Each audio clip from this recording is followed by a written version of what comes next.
It was during this time that early man began to make flint tools, imperishable objects which enable us to trace his development from remote times. These water-worn stones were chipped into blunt points at least 500,000 years ago, at the start of the Paleolithic period.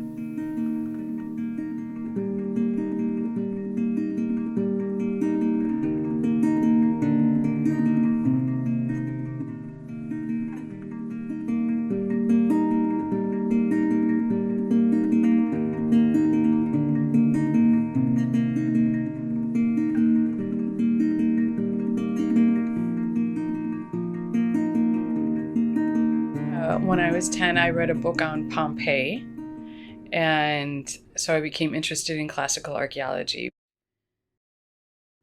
I had a couple of field seasons and then determined field archaeology wasn't where I wanted to be, but I became really fascinated in material culture and the stories that it could tell. So I was always a strong communicator.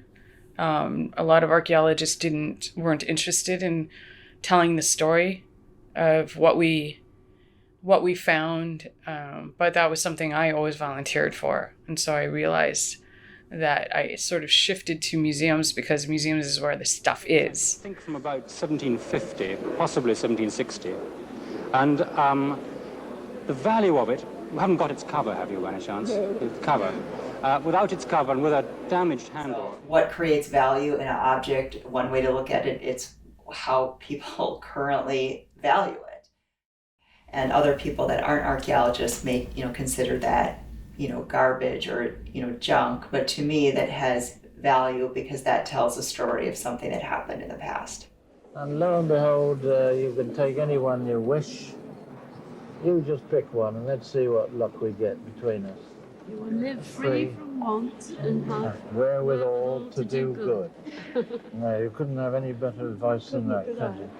Well, no fortune teller could have guessed the show would still be going after 30 years. With all of the material, the specimens, but especially the cultural material in which we care for, we have to ensure everything. And so when people think about value, they think about market value oftentimes. And that's only one criteria that we use in establishing value and, determining what is important. We also look at whether the culture exists today, if they are creating items in the same way that they did before, or if not, maybe the culture does not exist anymore. So we look at that as far as rarity. We look at what the item, if it has a particular story or association.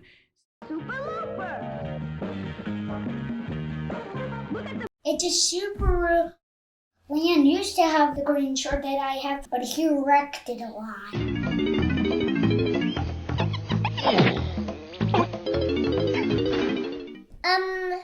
It swings and it can hang on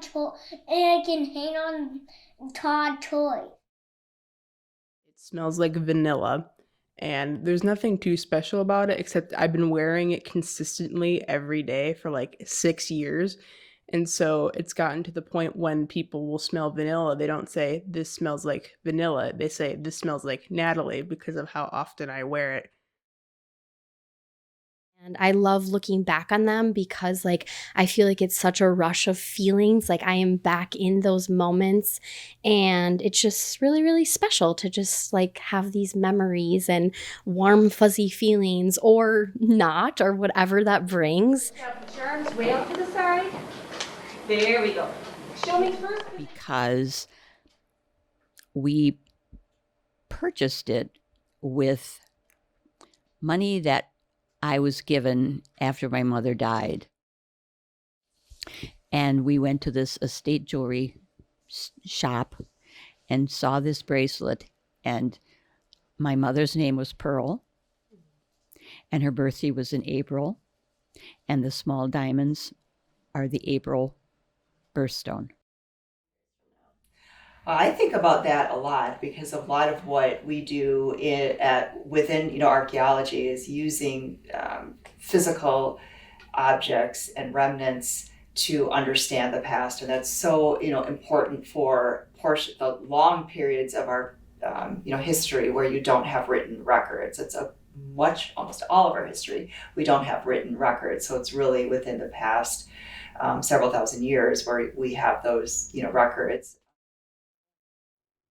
I think objects are going to be critical in understanding the past. I think three-dimensional things. So we are not printing pictures. We are not keeping letters.